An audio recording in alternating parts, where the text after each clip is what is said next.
Hello everyone, very good morning. Today I'm gonna teach you a few rules of adjective. आज मैं आपको इस वाली क्लास में जो एडजेक्टिव्स हैं कुछ जो जिनको यूज करने में हमें थोड़ी सी प्रॉब्लम होती है, हम कंफ्यूज होते हैं कि उनके बाद आने वाला नाउन काउंटेबल होगा, अनकाउंटेबल होगा, सिंगुलर होगा, प्लूरल होगा। ठीक है, ये सारी चीजें जो कंफ्यूजन्स होते हैं उनको हम दूर करने की कोशिश करेंगे। ठीक है, और मैं उम्मीद करता हूँ आप वीडियो को अच्छे से देखेंगे और चीजों को समझेंगे और सीखने की कोशिश करेंगे। So let's get started. You have heard about almost and some.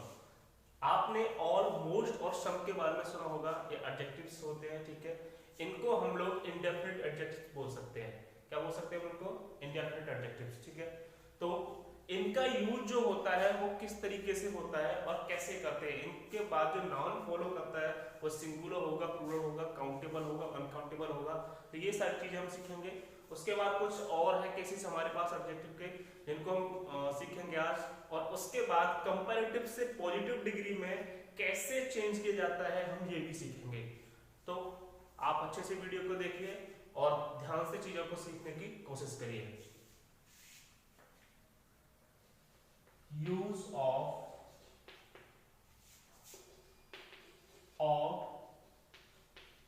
Most सम। और मोस्ट और सम जब भी हम इनका यूज करते हैं तो इनके बाद आने वाला नाउन काउंटेबल भी हो सकता है और अनकाउंटेबल भी हो सकता है। ठीक है, टेक अ काउंटेबल और अनकाउंटेबल नाउन। यानी मेरे कहने का मतलब हुआ कि ऑलमोस्ट और सम के बाद जो हमारा नाउन होगा, जो हमारा सब्जेक्ट होगा, इनके साथ जो रिलेटेड वर्ड होगा वो या तो कोई काउंटेबल नाउन होगा या कोई अनकाउंटेबल नाउन होगा। ठीक है, अब जब नाउन काउंटेबल होगा हमारा तो जो वर्ब होगी, अगर सिंगुलर नाउन है तो सिंगुलर वर्ब आएगी, अगर वर्ब प्लूरल है यहाँ पे सॉरी जो सब्जेक्ट हमारा जो नाउन जो हमारा प्लूरल होगा तो वो भी क्या होगी? प्लूरल होगी। लेकिन अगर बात करें हम अनकाउंटेबल नाउन्स की तो उनके साथ रिलेशन में जब ये वर्ड्स आएंगे तो जितनी भी हेल्पिंग वर्ब्स हम लोग यूज करेंगे वो हमेशा सिंगुलर वर्ब होगी, क्योंकि अनकाउंटेबल को हमने क्या माना है? सिंगुलर माना है। अभी कुछ एग्जांपल्स लेता हूं, उनसे चीजें क्या हो जाएंगी? क्लियर। देखिए, ऑल जब काउंटेबल फॉर्म में यूज होगा तो कैसे, और जब अनकाउंटेबल नाउन के साथ यूज होगा तो क्या चेंज आएगा, पहले मैं ये इसके बारे में बात करेंगे।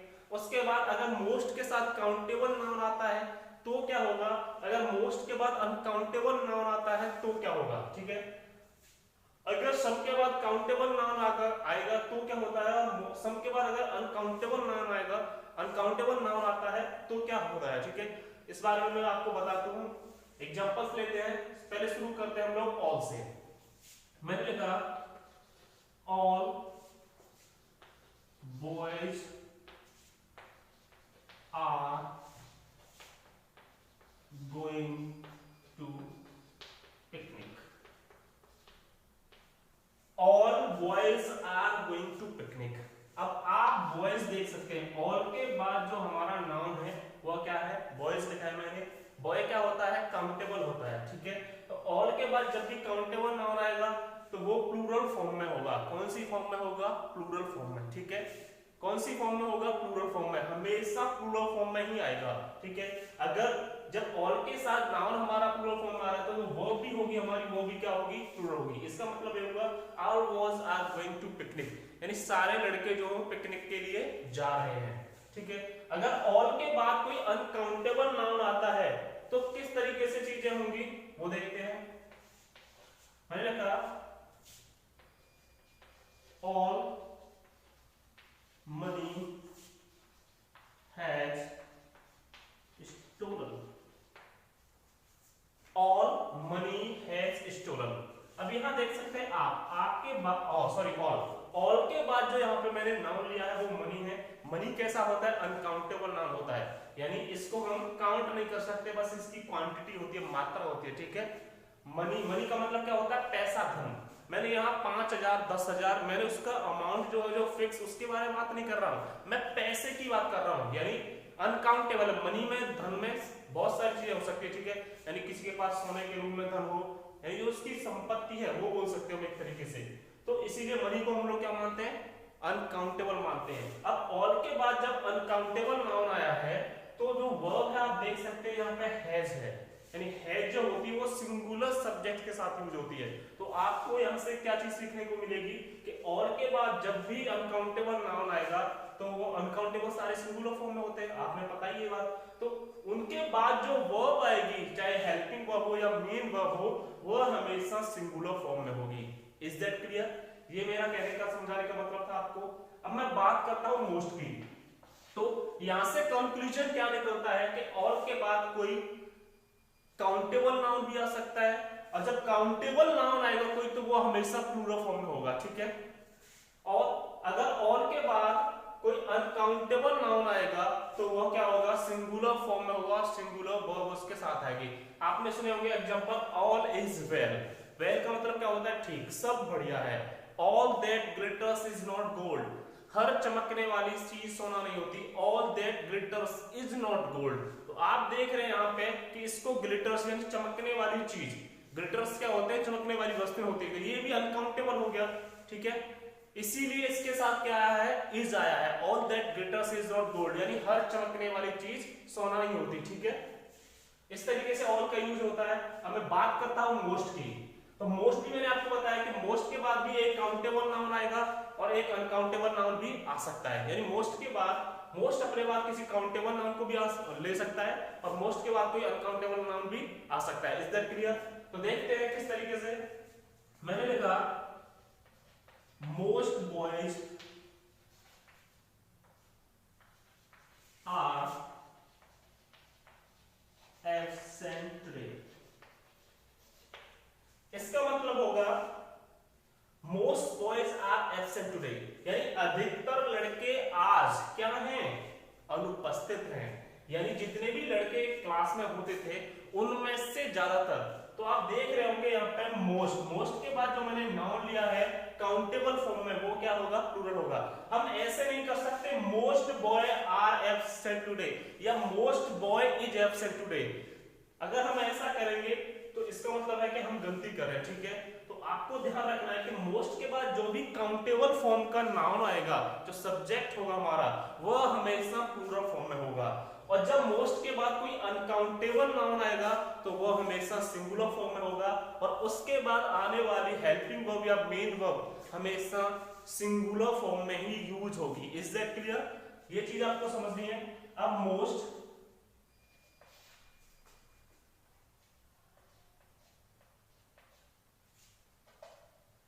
ठीक है, most boys are absent today, इस तरीके से हम लोग कर सकते हैं इसको। नेक्स्ट और एक एग्जांपल मैं लेता हूं।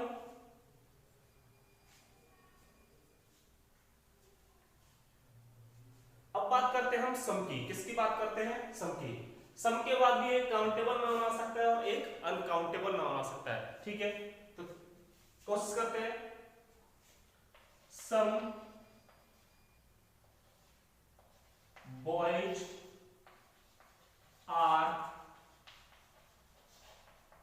प्लेइंग इन द ग्राउंड, यानी कुछ लड़के मैदान में खेल रहे हैं। आप यहां देख सकते हैं कि सम के बाद जो नाउन आया है वो क्या है, बॉयज है। यानी जब भी काउंटेबल नाउन आएगा, काउंटेबल फॉर्म में यूज होगा, तो सम के बाद आने वाला नाउन हमेशा प्लूरल फॉर्म में होगा, ठीक है।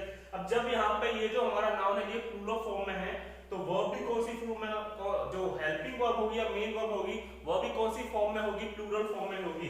इसीलिए मैंने यहाँ पे आर यूज किया है। Some boys are playing in the ground, यानी कुछ लड़के मैदान में खेल रहे हैं। अब मैं बात करता हूं, अगर सम अनकाउंटेबल नाउन के साथ यूज होगा तो किस तरीके से यूज होगा। मैं इसको इरेज कर देता हूं। मैंने लिखा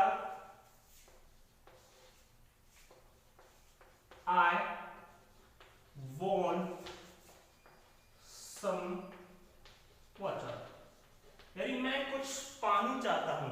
तो सम के बाद ये जो हमारा वाटर है ये अनकाउंटेबल फॉर्म में यूज होता है, अनकाउंटेबल नाउन होता है, ठीक है, क्योंकि वाटर की क्वांटिटी होती है, ठीक है, ना कि कोई उसका नंबर होता है, अमाउंट होता है, उसको काउंट नहीं कर सकते हम। दैट्स व्हाई सम के बाद क्या है, वाटर। तो इसका मतलब मेरे बताने का आपको ये हुआ कि सम हो गया, ऑल हो गया, मोस्ट हो गया, इनके बाद कोई काउंटेबल नाउन भी आ सकता है और अनकाउंटेबल नाउन भी आ सकता है। अगर काउंटेबल नाउन आएगा तो वह हमेशा प्लूरल फॉर्म में होगा और अनकाउंटेबल नाउन तो सिंगुलर फॉर्म में होते ही हैं, इसीलिए उनके साथ हमेशा सिंगुलर वर्ब यूज होती है। और जब काउंटेबल नाउन आएगा तो वो प्लूरल फॉर्म में होगा और उसके साथ यूज होने वाली वर्ब जो है हमारी, वह क्या होगी, प्लूरल फॉर्म में ही होगी, ठीक है। तो ये था मेरा मतलब आपको समझाने का कि ऑल, मोस्ट और सम का यूज हम लोग कैसे करते हैं। अब कुछ और हमारे पास एडजेक्टिव है जिनको हम लोग डेमोन्स्ट्रेटिव, क्या बोलते हैं उनको हम लोग, डेमोन्स्ट्रेटिव एडजेक्टिव, ठीक है, उनके बारे में बात करता हूं।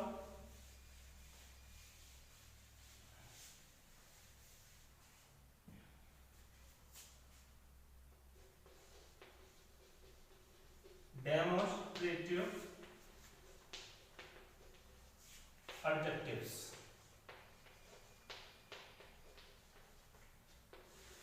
हिंदी में इनको हम लोग संकेतवाचक विशेषण कहते हैं। क्या बोला जाता है इनको, संकेतवाचक, यानी जो डिनोट करते हैं, ये शॉर्ट डिस्टेंस ऑफ नियरनेस के लिए यूज होते हैं, ठीक है। Demonstrative adjectives are used for nearness और डिस्टेंस, यानी जितने भी डेमोन्स्ट्रेटिव एडजेक्टिव्स होते हैं, अब ये होते कौन कौन से हैं, वो या तो नियरनेस यानी समीप में, पास में कोई चीज है उसके बारे में अगर आप क्लैरिफाई कर रहे हैं, ये संकेतवाचक, जैसे कि पता चल रहा है कि इशारे से अगर हम किसी को बता रहे हैं कि यह वह है, यह एक गाय है, वह एक कुर्सी है, वे लड़के हैं, वो आम है, इस तरीके से अगर हम किसी को बताएंगे तो वे सारे क्या होंगे, डेमोन्स्ट्रेटिव एडजेक्टिव्स होंगे, ठीक है। ये या तो नियरनेस या डिस्टेंस यानी दूरी बताने के लिए, ये पास में ही है, ठीक है, उसके लिए इनका यूज होता है। अब ये होते कौन कौन से हैं, ये होते हैं this and that, these and those, ठीक है।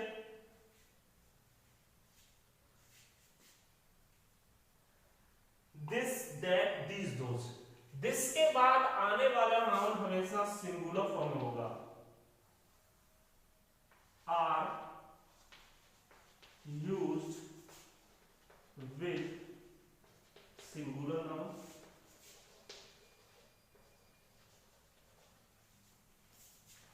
these those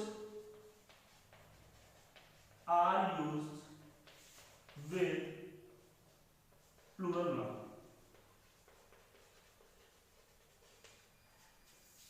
यहां से मेरे कहने का मतलब है कि दिस और दैट, दीज और दोज, ये चार हमारे डेमोन्स्ट्रेटिव क्या होते हैं, एडजेक्टिव्स, जिनको संकेतवाचक विशेषण बोलते हैं।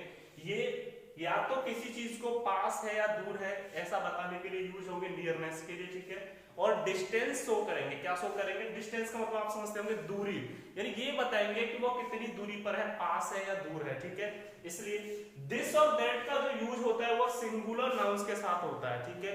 और दीज और दोज, यानी दीज और दोज, मेरे कहने का मतलब ये हुआ कि दिस और दैट के बाद जो भी नाउन यूज होगा वो सिंगुलर फॉर्म में होगा, यानी ये सिंगुलर नाउन को क्या करेंगे, क्वालिफाई करेंगे। दीज और दोज के बाद आने वाला जो नाउन होगा वो प्लूरल फॉर्म में होगा, यानी ये किसी प्लूरल नाउन या प्रोनाउन को क्या करेंगे, ये किसी प्लूरल नाउन को क्या करेंगे, सॉरी, क्वालिफाई करेंगे। Is that clear? अब मैं कुछ एग्जांपल्स लेता हूं और उनसे चीजें क्या हो जाएंगी, क्लियर हो जाएंगी। फॉर एग्जाम्पल मैंने लिखा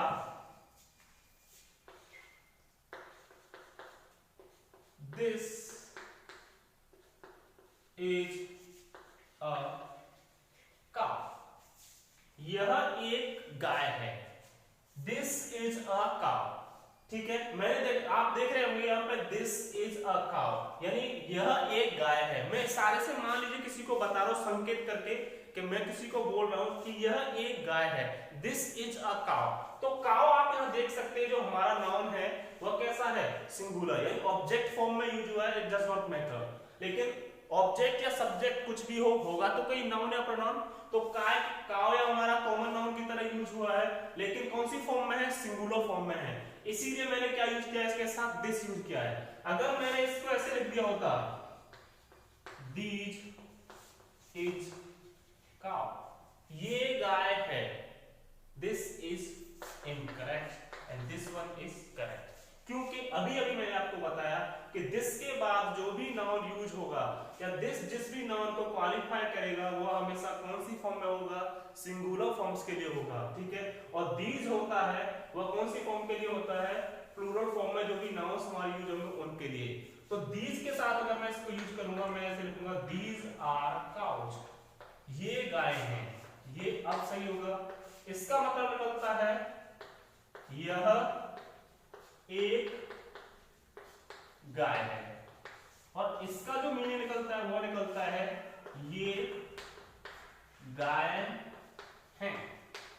यानी यहां पर एक से ज्यादा गाय हैं, इसलिए मैंने यहां पे दीज यूज किया है इसके लिए, और यहां सिर्फ मैं एक गाय की बात कर रहा हूं, that's why I use this, और इसीलिए मैंने यहां का यूज किया है, दिस यूज किया है। तो आप समझ गए होंगे दिस का जो यूज होगा वह सिंगुलर नाउन्स के लिए होगा, और these का जो यूज होगा वह प्लूरल नाउन्स के लिए होगा। Is that clear? This is a cow, यह एक गाय है। अगर मैं एक गाय के बारे में बात कर रहा हूं, जब वहां एक से ज्यादा गाय है और मैं किसी को इंडिकेट करके बता रहा हूं, इशारा करके बता रहा हूं, तो मैं क्या यूज करूंगा, दीज आर काउज, ये गाय हैं।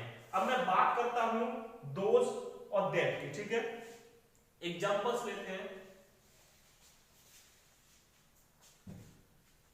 मैंने लिखा that is a chair, that is a chair, वह एक कुर्सी है। यानी मैं इंडिकेट कर रहा हूं, किसी को इशारा करके बता रहा हूं कि वह एक कुर्सी है, पास में रखी है, मैं बता रहा हूं किसी को इशारा करके that is a chair, वह एक कुर्सी है। तो आप देख सकते हैं यहाँ पे चेयर जो कुर्सी है हमारा वह सिंगुलर फॉर्म में यूज हुआ है, और इसीलिए मैंने इसके साथ क्या यूज किया है, that, वह एक कुर्सी है। इसका मीनिंग यह निकलेगा। अब मैं इसी सेंटेंस को दोज की फॉर्म में लिखता हूं, ठीक है, समझने की कोशिश करिएगा। मैंने लिखा दोज आर चेयर्स, वो कुर्सियां हैं। तो आप देख सकते हैं यहां पे जब हमारा नाउन प्लूरल होगा तो हम किसका यूज करेंगे, दोज का यूज करेंगे, और जब नाउन हमारा सिंगुलर होगा तो हम किसका यूज करेंगे, दैट का यूज करेंगे। दैट इज अ चेयर, वह एक कुर्सी है। दोज आर चेयर्स, वो कुर्सियां हैं। Is that clear? 2000 बॉयज, वो लड़के हैं। 2000 मैंगोज, वो आम हैं। 2000 ग्रेप्स, वो अंगूर हैं। 2000 मेरे ब्रदर्स, वो मेरे भाई हैं। तो आप यूज करते होंगे, आपने यूज किया भी होगा। तो जब भी हमारा नाउन प्लूरल फॉर्म में यूज होगा तो हम लोग डेमोन्स्ट्रेटर में अगर किसी को इंडिकेट करके बता रहे हैं कि मान लीजिए वहां पर कोई खड़ा हुआ है, वो मेरा भाई है, then we can say this is my brother, यह मेरा भाई है। तो हम लोग कहते हैं ना, तो दिस का जो यूज होगा वह लिविंग थिंग्स के लिए होगा, और दैट का जो यूज करेंगे हम लोग वह नॉन लिविंग थिंग्स के लिए होगा। Is that clear? दोज का यूज हम लोग लिविंग और नॉन लिविंग दोनों के लिए कर सकते हैं। आपको ये बात याद रखनी है कि दिस का जब भी हम यूज करेंगे वह लिविंग थिंग्स के लिए कर सकते हैं, नॉन लिविंग के लिए भी कर सकते हैं, सॉरी। और दोज का दैट का जो हम यूज करेंगे वो हम लोग किसके लिए करेंगे, नॉन लिविंग थिंग्स के लिए करेंगे। Is that clear? आपने ये बात याद रखनी है। इसके बाद जो आता है वह है ईच, एवरी, नीदर,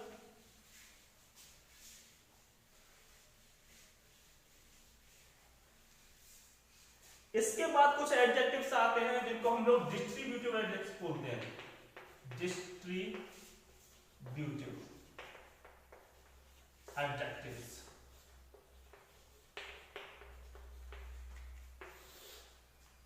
जैसा कि नाम से पता चल रहा है डिस्ट्रीब्यूट क्या होता है, है बंटवारा करना, यानी जो बांटते हैं चीजों को, ऐसे एडजेक्टिव्स जो नाउन और प्रोनाउंस को बांटते हैं उनको हम लोग क्या बोलते हैं, डिस्ट्रीब्यूटिव एडजेक्टिव्स बोलते हैं। ये आपको पता ही होगा कि जो एडजेक्टिव होता है वो या तो किसी नाउन को क्वालिफाई करेगा या किसी प्रोनाउन को क्वालिफाई करेगा, लेकिन ये कौन से हैं, डिस्ट्रीब्यूटिव एडजेक्टिव्स, यानी ऐसे एडजेक्टिव्स यानी जो नाउन और प्रोनाउन है उनके बारे में बताएंगे कि उनको हम कैसे डिवाइड कर रहे हैं या उनकी जो स्टेट है वह किस कंडीशन में।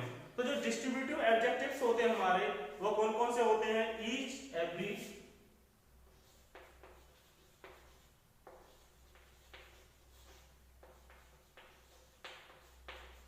neither and either, ठीक है, each, every, neither and either।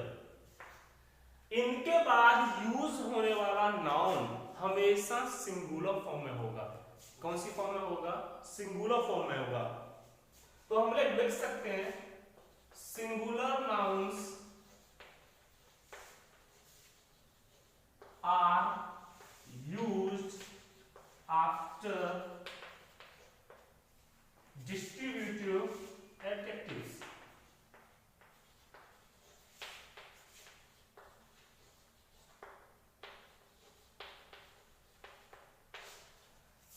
यानी each, every, either, neither, इनके बाद यूज होने वाला जो नाउन होगा हमारा वह कौन सी फॉर्म में होगा, सिंगुलर फॉर्म में होगा।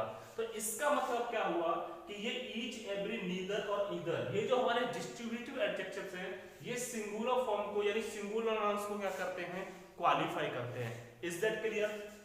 अब ईच का मतलब क्या होता है, हर एक। एवरी का मतलब क्या होता है, प्रत्येक, ठीक है। नीदर का मतलब कोई भी नहीं,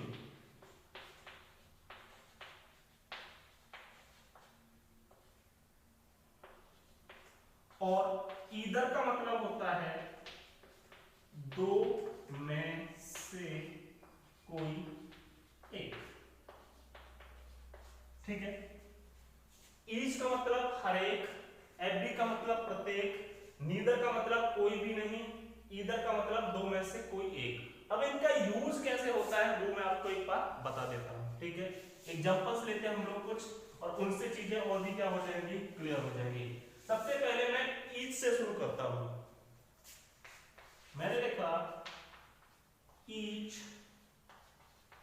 pen is red, each pen is red. अब आप देख रहे होंगे ईच के बाद जो मैंने नाउन यूज किया है वो सिंगुलर फॉर्म में है। जैसे कि अभी मैंने आपको बताया था कि ईच, एवरी, नीदर, ईदर, ये जो डिस्ट्रीब्यूटिव एडजेक्टिव्स होते हैं हमारे, इनके बाद आने वाला नाउन हमेशा सिंगुलर फॉर्म में होगा। ये आपको याद रखना ही होगा, सीखना होगा, इसको पढ़ना होगा, ठीक है। तो ईच पेन इज रेड, यानी मेरे पास जितने भी पेन हैं वह सबके सब उनमें से प्रत्येक क्या है, लाल है। मान लीजिए मैं ऐसे कह सकता हूं मेरे पास कुछ पेन है और वे सबके सब क्या है, लाल है। 5 पेन रखे हुए टेबल पर, ठीक है, और पांचों के पांचों क्या है, लाल है। तो मैं कह सकता हूं ईच पेन इज रेड, यानी हर एक पेन, प्रत्येक पेन कैसा है, लाल है। तो आपने देखा होगा ईच के बाद मैंने कौन सा नाउन यूज किया है, सिंगुलर नाउन यूज किया है। Is that clear. अब मैं एवरी का एग्जांपल लेता हूं। मैंने लिखा every boy is very talented। Every boy is very talented. आप लोग देख सकते हैं एवरी के बाद जो मैंने नाउन लिया है वह क्या है, बॉय। बॉय सिंगुलर नाउन हो गया, यानी प्रत्येक लड़का बहुत क्या है, प्रतिभाशाली है, प्रतिभावान है। टैलेंट का मतलब क्या होता है, टैलेंटेड का मतलब क्या होता है, प्रतिभाशाली।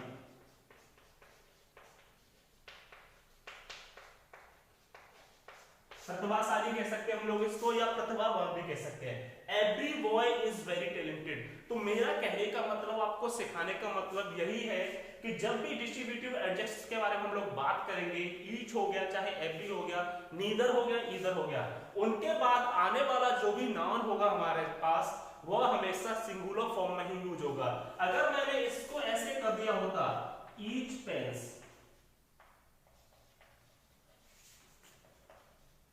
इज रेड या ईच पेन्स आर रेड, तो ये क्या है, गलत है, क्योंकि ईच जो है वह काउंटिंग में किसी एक के बारे में बताता है, यानी काउंटिंग में क्या होता है, वह सिंगुलर होता है। ईच जो है सिंगुलर ही नाउन्स के साथ, सिंगुलर सब्जेक्ट के साथ ही क्या होता है, यूज होता है। तो हम इसको ईच पेन्स नहीं कर सकते, ठीक है, यह क्या होगा, ईच पेन ही होगा, ठीक है। नेक्स्ट मैं नीदर की बात करता हूं। मैंने बोला neither boy passed in the exam, यानी एग्जाम में कोई भी छात्र पास नहीं हुआ, कोई भी लड़का पास नहीं हुआ। नीदर बॉय या नीदर स्टूडेंट, कुछ भी कह सकता हूं मैं, सिंगुलर जो भी नाउन होगा, नीदर बॉय, कुछ भी सिंगुलर नाउन हम लोग यूज कर सकते हैं। Neither boy passed in the exams, यानी एग्जाम में कोई भी लड़का, जैसे कि मैंने आपको बताया कोई भी नहीं, तो कोई भी नहीं के लिए हम लोग क्या यूज करेंगे, either. Neither boy passed in the exam, exam में कोई भी लड़का पास नहीं हुआ। अब मैं यहीं पर एग्जांपल लेता हूं ईदर का। मैंने लिखा either boy passed in the exam, either boy passed in the exam, यानी कोई एक छात्र एग्जाम में पास हो गया। मान लीजिए दो छात्र थे और उनमें से कोई एक, मैंने अभी आपको बताया दो में से कोई एक के लिए हम लोग किसका यूज करेंगे, ईदर का। Either boy passed in the exams, यानी कोई एक छात्र एग्जाम में पास हो गया। Neither boy pass in exam, exam में कोई भी छात्र पास नहीं हुआ। तो इस तरीके से हम लोग ईच, एवरी, नीदर, ईदर, इनका क्या कर सकते हैं, यूज कर सकते हैं। एक बार फिर मैं आपको बता देता हूं, ईदर हो गया, ईच हो गया, एवरी हो गया, नीदर हो गया, इनको हम लोग डिस्ट्रीब्यूटिव एडजेक्टिव्स कहते हैं। डिस्ट्रीब्यूटिव एडजेक्टिव अपने बाद हमेशा सिंगुलर नाउन लेते हैं, यानी इनके बाद यूज होने वाला नाउन हमेशा कौन सी फॉर्म में होगा, सिंगुलर फॉर्म में होगा। अब आप सोच रहे होंगे, मैंने अभी आपको बताया है कि जो भी एडजेक्टिव्स होते हैं वह हमेशा किसी नाउन या प्रोनाउन को क्या करेंगे, क्वालिफाई करेंगे, ठीक है। तो ईच, एवरी, नीदर, ईदर, इनके साथ सिंगुलर नाउन यूज होगा। जब नाउन हमारा सिंगुलर होगा तो इनके बाद यूज होने वाली हेल्पिंग वर्ब या मेन वर्ब हो, वह भी कौन सी फॉर्म में होगी, सिंगुलर फॉर्म में होगी। आप देख सकते हैं ईच पेन, इसके बाद जो हेल्पिंग वर्ब यूज किया है, इज सिंगुलर फॉर्म में होती है। यहां भी मैंने इज यूज किया है। नीदर बॉय पास्ट, ठीक है, ये सिंपल पास्ट टेंस है तो कोई प्रॉब्लम नहीं है इससे। ये भी कौन सी फॉर्म में है, सिंगुलर फॉर्म में है। Either boy pass in the exam, यहां भी देख सकते हैं आप लोग, ये भी कौन सी फॉर्म में है, सिंगुलर फॉर्म में, यानी सेकंड फॉर्म हो गया उसका। तो आपने सीखा होगा कि जब भी हम लोग पास सिंपल पास्ट टेंस की बात करते हैं, पास्ट इंडेफिनिट की बात करते हैं, तो वहां पर हम लोग कौन सी फॉर्म यूज करते हैं, सेकंड फॉर्म यूज करते हैं, ठीक है। तो दैट्स व्हाई आप लोग देख सकते हैं कि सिंगुलर नाउन्स यूज होता है इन डिस्ट्रीब्यूटिव एडजेक्टिव्स के बाद, और उनके बाद होने वाली हेल्पिंग वर्ब या मेन वर्ब भी कौन सी फॉर्म में होगी, सिंगुलर फॉर्म में। क्योंकि एक गोल्डन फार्मूला होता है, गोल्डन रूल होता है कि सिंगुलर सब्जेक्ट सिंगुलर वर्ब और प्लूरल सब्जेक्ट प्लूरल वर्ब। तो ये सारे एडजेक्टिव्स थे जो मैंने आपको बता चुका हूं। ईच हो गया, एवरी हो गया, नीदर हो गया, ईदर हो गया, सम हो गया, ऑल हो गया, मोस्ट हो गया, एनी हो गया, फ्यू हो गया, अ फ्यू हो गया, द फ्यू हो गया, लिटिल हो गया, अ लिटिल हो गया, द लिटिल हो गया और एनी हो गया, मच हो गया और मोर मैनी हो गया। ये सारे एडजेक्टिव्स के बारे में मैंने आपको बताया कि इनका यूज हम लोग कैसे करते हैं। इनके बाद आने वाले नाउन्स काउंटेबल होंगे, अनकाउंटेबल होंगे, सिंगुलर फॉर्म में होंगे या प्लूरल फॉर्म में होंगे, ठीक है। ये सारी चीजें मैं आपको बता चुका हूं। अब आपने क्या करना है कि इस वीडियो को अच्छे से देखना है और चीजों को सीखना है। रिगार्डिंग एनी डाउट्स और problems you can contact me as possible as you can, ठीक है, जैसे संभव हो सकता है उस हिसाब से आप मेरे को कांटेक्ट कर सकते हैं। आई एम ऑलवेज देयर, ठीक है। तो ये था हमारा एडजेक्टिव के यूजेस जो भी होते हैं, एडजेक्टिव में हम जो यूज करते हैं, जो अलग अलग टाइप के एडजेक्टिव्स होते हैं और जिनमें हमको कंफ्यूजन होता है कि उनके बाद आने वाला नाउन काउंटेबल फॉर्म में होगा, अनकाउंटेबल फॉर्म में होगा, सिंगुलर होगा या प्लूरल होगा। तो ये जो हमारे कंफ्यूजन था हमारा, मुझे उम्मीद है कि अब दूर हो गया होगा, ठीक है। और इससे रिलेटेड किसी भी प्रॉब्लम के लिए मैं हमेशा यहाँ पर हूँ, आप कभी भी मेरे को कांटेक्ट कर सकते हैं। अब हमारा जो मेन फोकस होगा वो ये होगा कि पॉजिटिव से कंपैरेटिव और कंपैरेटिव से सुपरलेटिव डिग्री कैसे बनाई जाती है, और सुपरलेटिव से कंपैरेटिव और कंपैरेटिव से पॉजिटिव डिग्री कैसे बनाते हैं, interchange of degrees of comparison, ठीक है। यानी जो हम डिग्रियों का कंपैरिजन करते हैं आपस में, पॉजिटिव से कंपैरेटिव, कंपैरेटिव से सुपरलेटिव, तो उनका आपस में इंटरचेंज कैसे होता है वो मैं आपको चीजें सिखाऊंगा, ठीक है।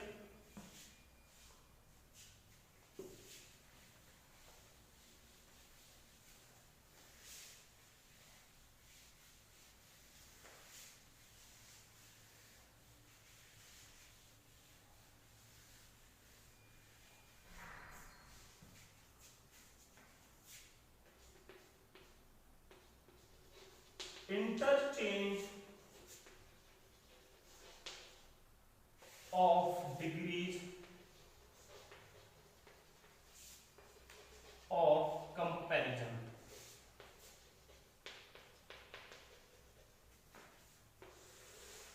Interchange of degrees of comparison, ठीक है। मतलब मेरा वही होगा कि पॉजिटिव से कंपैरेटिव और कंपैरेटिव से सुपरलेटिव डिग्रीज कैसे बनाई जाती हैं, सुपरलेटिव से कंपैरेटिव डिग्री में कैसे चेंज करेंगे और कंपैरेटिव से पॉजिटिव डिग्री में कैसे चेंज करेंगे। देखिए यहां सबसे सिंपल बात यह है कि जब भी हम पॉजिटिव से चाहे कंपैरेटिव में करें या कंपैरेटिव से सुपरलेटिव में करें, सुपरलेटिव से या कंपैरेटिव में करें या कंपैरेटिव से पॉजिटिव डिग्री में चेंज करें, तो जो हमारा मीनिंग है सेंटेंस का वह चेंज नहीं होना चाहिए, उसमें कोई भी चेंज नहीं आना चाहिए, यह सबसे जरूरी चीज है। अब मैं एक पॉजिटिव डिग्री का सेंटेंस लिखता हूं, उसको फिर मैं कंपैरेटिव डिग्री में चेंज करूंगा, आप देख लेंगे कि क्या चेंजेस होते हैं, ठीक है। मैंने लिखा Ram is as good as Shyam.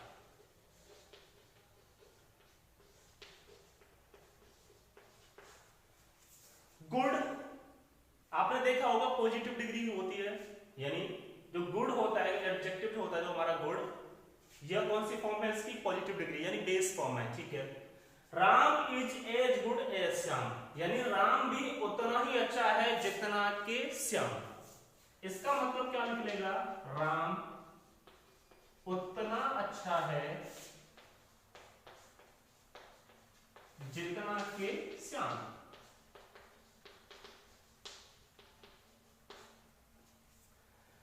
Ram is as good as Shyam, Ram उतना अच्छा है, उतना ही अच्छा है जितना कि श्याम, ठीक है। इसका मीनिंग ये निकलेगा। अब जब मैं इसको कंपैरेटिव डिग्री में चेंज करूंगा, मेरे को इसको किस में चेंज करना है, कंपैरेटिव डिग्री में हमको चेंज करना है। तो जब मैं इसको कंपैरेटिव डिग्री में चेंज करूंगा तो जो मीनिंग है इस सेंटेंस का कि राम उतना अच्छा है जितना कि श्याम, यह चेंज नहीं होना चाहिए। यानी दोनों का जब हम लोग कंपैरिजन करेंगे तो वह क्या होना चाहिए, बिल्कुल एक जैसा होना चाहिए। मैं चेंज करता हूं इसको, मैंने लिखा Shyam is not better than Ram. ध्यान से देखिएगा, इसका मीनिंग क्या निकलेगा, श्याम राम से ज्यादा अच्छा नहीं। Ram is as good as Shyam, यानी राम उतना अच्छा है जितना कि श्याम। श्याम राम से ज्यादा अच्छा नहीं है, यानी दोनों कैसे हैं, एक जैसे ही हैं। समझे नहीं समझे? तो कंपैरिजन किया मैंने राम और श्याम के बीच में, तो क्या होगा, Shyam is not better than Ram, यानी श्याम जो है राम से क्या है, ज्यादा अच्छा नहीं है। हम ये नहीं कह सकते कि कौन ज्यादा अच्छा है, दोनों कैसे हैं, बराबर के ही हैं, ठीक है। तो मैंने इसको कंपैरेटिव डिग्री में चेंज किया। अब चेंज क्या क्या हुआ, पहले इस सेंटेंस को पढ़ते हैं हमने, वेल लिखा है Ram is as good as Shyam, Ram उतना अच्छा है जितना कि श्याम। जब मैंने इसको कंपैरेटिव डिग्री में चेंज किया तो मैंने लिखा Shyam is not better than Shyam. तो आप इस सेंटेंस और इस सेंटेंस में यानी पॉजिटिव डिग्री से जब मैंने कंपैरेटिव डिग्री में चेंज किया है तो आपको क्या चीजें समझ में आ रही हैं। आपने देखा होगा यहाँ पे हमारा सब्जेक्ट क्या है, राम, ऑब्जेक्ट क्या है हमारा, श्याम, यानी मैं राम और श्याम के बारे में बात कर रहा हूं, दोनों में कंपैरिजन कर रहा हूं। तो जब मैंने पॉजिटिव डिग्री से कंपैरेटिव डिग्री में इस सेंटेंस को चेंज किया है, तो मैंने ऑब्जेक्ट को क्या बनाया है, सब्जेक्ट, और सब्जेक्ट को क्या बनाया है, ऑब्जेक्ट। तो सबसे जरूरी चीज कि जब भी हम पॉजिटिव डिग्री से कंपैरेटिव डिग्री में किसी भी सेंटेंस को चेंज करेंगे, इंटरचेंज करेंगे, तो सब्जेक्ट को ऑब्जेक्ट बना करके लिखेंगे और ऑब्जेक्ट को सब्जेक्ट बना करके लिखेंगे। सबसे जरूरी चीज ये, अगर पॉजिटिव डिग्री का सेंटेंस हमारा क्या है, अफर्मेटिव है, यानी नेगेटिव नहीं है, पॉजिटिव सेंटेंस है। आप लोग देख रहे होंगे यहां पर कहीं भी नॉट का यूज नहीं हुआ, यानी ये कैसा सेंटेंस हो गया, अफर्मेटिव हो गया, पॉजिटिव सेंटेंस हो गया, सकारात्मक वाक्य हो गया जिसको हम कह सकते हैं। लेकिन जब मैं पॉजिटिव से कंपैरेटिव में चेंज करूंगा तो किसका यूज करूंगा, नॉट का। तो मेरा कहने का मतलब ये हुआ, आपको ये चीज सीखनी है कि अगर पॉजिटिव डिग्री में नॉट यूज नहीं हुआ है तो कंपैरेटिव डिग्री में किसका यूज करेंगे, नॉट का यूज करेंगे। और अगर पॉजिटिव डिग्री में नॉट का यूज हुआ है तो कंपैरेटिव डिग्री में नॉट का यूज नहीं करेंगे। फिर और क्या चेंज हुआ यहां पर, गुड। गुड पॉजिटिव डिग्री होती है, और जब मैं पॉजिटिव से कंपैरेटिव में इसको चेंज करूंगा तो मैं गुड की कौन सी डिग्री यूज करूंगा, कंपैरेटिव डिग्री यूज करूंगा, क्योंकि हम पॉजिटिव डिग्री से कंपैरेटिव डिग्री में चेंज कर रहे हैं। दैट्स व्हाई मैंने गुड की जगह यहां क्या यूज किया, बेटर का यूज किया। और बेटर क्या होता है, गुड का कंपैरेटिव डिग्री होता है। तो हम बिल्कुल सही जा रहे हैं, ठीक है। और सबसे जरूरी चीज कि कंपैरेटिव डिग्री में देन का यूज होता है, than is used for comparison. Than का मतलब निकलता है यहां पर तब से, ठीक है। यानी Shyam is not better than Ram, यानी श्याम राम से अच्छा नहीं है। तो पॉजिटिव डिग्री में हम लोग देन का यूज नहीं करेंगे, लेकिन पॉजिटिव से जब हम कंपैरेटिव में यूज करेंगे तो किसका यूज करेंगे, हम लोग देन का यूज करेंगे। तो जो बातें हमारा निकल करके सामने आती हैं वो क्या है, मैं यहां पर लिख देता हूं। सबसे पहली बात, चलो ये चीजें मैं नोट्स में आपको बता दूंगा, ठीक है। कुछ और एग्जांपल्स लेते हैं, उनसे हम चीजों को क्या करेंगे, क्लियर करेंगे। अब यहाँ पर मैंने पॉजिटिव डिग्री का सेंटेंस लिया था, अब मैं यहाँ पर एक पॉजिटिव डिग्री का सेंटेंस लिया था, उससे हमने कंपैरेटिव में चेंज किया है। यहाँ कैसा सेंटेंस था हमारा, अफर्मेटिव था। अब मैं यहाँ कोई नेगेटिव सेंटेंस लेता हूँ और उसको हम कंपैरेटिव डिग्री में चेंज करेंगे तो कैसे होगा, ठीक है। इसके बारे में हम लोग बात करते हैं।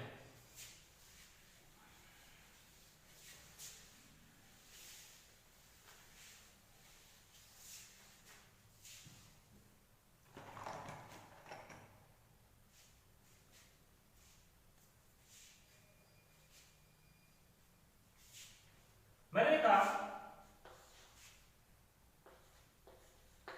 सी is not so beautiful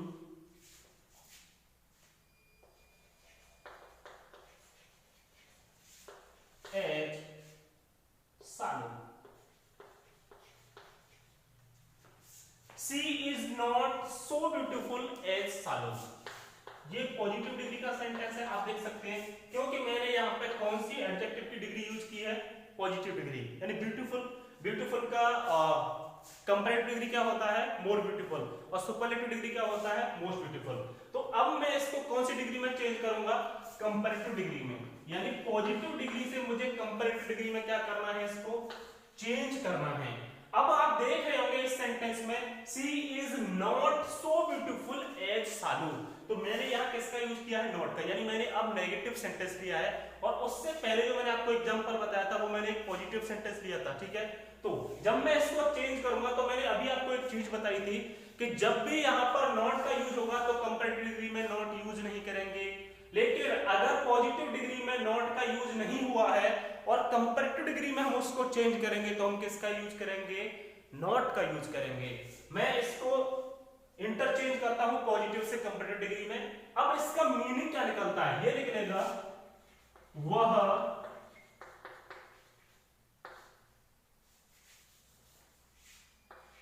C is not so beautiful as Salu, वह उतनी सुंदर नहीं है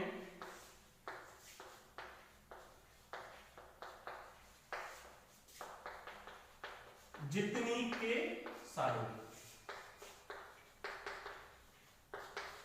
वह उतनी सुंदर नहीं है जितनी की सालू, मान लीजिए कोई वह और कोई सालू नाम की दो लड़कियां हैं। अब मैं दोनों के बारे में बता रहा हूं कि she is not so beautiful as Salu. तो यहाँ मतलब क्या निकल रहा होगा कि वह उतनी सुंदर नहीं है जितनी की सालू। तो यहाँ पर सालू ज्यादा सुंदर है, वह यह बताना चाह रहा है हमको इनडायरेक्टली कि उन दोनों में ज्यादा सुंदर कौन है, सालू है। She is not so beautiful as Salu, वह उतनी सुंदर नहीं है जितनी के सालू। तो उन दोनों में ज्यादा सुंदर कौन है, सालू। तो मैंने आपको बताया था कि जब भी पॉजिटिव से कंपैरेटिव में चेंज करेंगे तो जो हमारा ऑब्जेक्ट होगा उसको सब्जेक्ट बना करके लिखेंगे और जो हमारा सब्जेक्ट होगा उसको ऑब्जेक्ट बना करके लिखेंगे। और जब भी नॉट यूज होगा पॉजिटिव डिग्री में तो कंपैरेटिव डिग्री में हम लोग नॉट यूज नहीं करेंगे। पॉजिटिव डिग्री को कंपैरेटिव डिग्री में चेंज करके लिखेंगे और कंपैरेटिव डिग्री में जब हम चेंज करेंगे किसी पॉजिटिव डिग्री को तो हम लोग किसका यूज करते हैं, देन का यूज करते हैं। यानी कंपैरेटिव डिग्री में किसका यूज होता है कंपैरिजन के लिए, देन का यूज होता है। मैं इसको इंटरचेंज करता हूं। तो सबसे जरूरी बात क्या है कि मैंने ऑब्जेक्ट को क्या बना करके लिखा, सब्जेक्ट का सब्जेक्ट बना करके लिखा। मैं लिखता हूं इसको, मैंने लिखा सालू। जो भी वर्ब यूज हुई है वही वर्ब यूज होगी हमेशा। यानी जिस सेंटेंस जिस टेंस में बात हो रही है उसी टेंस में हम लोग उसको क्या करेंगे, इंटरचेंज। ऐसा नहीं कि यहाँ पर इज यूज हुआ है यहाँ आर यूज कर दिया आपने, टेंस वही रहेगा। क्या रहेगा, टेंस चेंज नहीं होना चाहिए। ऐसा नहीं कर सकते कि प्रेजेंट इंडेफिनिट में कोई टेंस दे रखा है हमने और उसको जब हम चेंज कर रहे हैं कंपैरेटिव डिग्री में तो उसको प्रेजेंट परफेक्ट बना दिया या पास्ट परफेक्ट बना दिया या पास्ट इंडेफिनिट बना दिया या पास्ट कंटीन्यूअस या प्रेजेंट कंटीन्यूअस बना दिया। ऐसे नहीं करेंगे। अगर पॉजिटिव डिग्री का सेंटेंस प्रेजेंट इंडेफिनिट में तो कंपैरेटिव डिग्री का सेंटेंस भी प्रेजेंट इंडेफिनिट में ही होगा। ठीक है, सब्जेक्ट और ऑब्जेक्ट के हिसाब से अगर हेल्पिंग वर्ब या मेन वर्ब में कोई चेंज आता है तो कोई दिक्कत नहीं है, उसके हिसाब से तो हम हमेशा करेंगे। लेकिन जो हमारा टेंस होगा, टेंस हमेशा क्या होगा, सेम होगा। हम ऐसा नहीं कर सकते कि प्रेजेंट इंडेफिनिट में टेंस दे रखा है, पॉजिटिव डिग्री दे रखी है हमारी और उसको हमने पास्ट इंडेफिनिट में चेंज कर दिया कंपैरेटिव डिग्री बनाते समय। जी नहीं, बिल्कुल नहीं करेंगे। जिस टेंस में भी पॉजिटिव डिग्री का सेंटेंस दिया होगा उसी टेंस में हम वो जब कंपैरेटिव डिग्री का सेंटेंस बनाएंगे उसको चेंज करेंगे तो टेंस हमारा वही होना चाहिए। कोई भी चेंज टेंस में नहीं होता है पॉजिटिव से कंपैरेटिव डिग्री बनाते समय। आपको ये बातें याद रखनी है। ठीक है, मैं इसको चेंज करता हूं।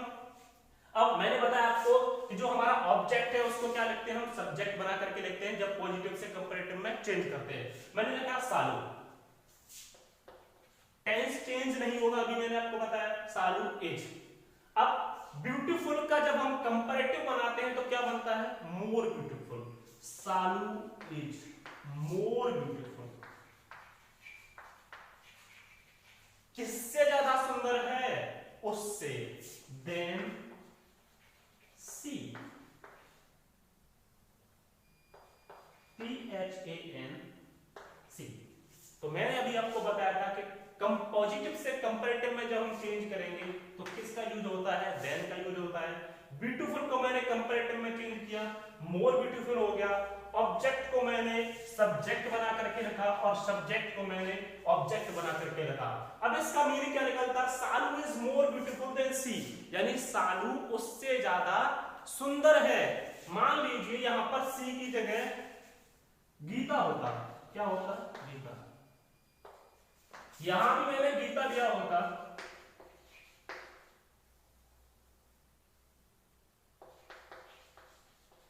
गीता उतनी सुंदर नहीं है जितनी की सालू। गीता और सालू नाम की दो लड़की हैं। Gita is not so beautiful as Salu, Gita उतनी सुंदर नहीं है जितनी की सालू। ठीक है, ऐसे बोल सकते हैं हम इसको। अब मैंने यहां पर क्या किया कि Salu is more beautiful than Gita, Salu जो है गीता से ज्यादा सुंदर है। तो आप देख सकते हैं कि जो टेंस है उसमें कोई भी चेंज नहीं हुआ है, जो उस सेंटेंस का मीनिंग था उसमें भी कोई चेंज नहीं हुआ है। गीता उतनी सुंदर नहीं है जितनी के सालू।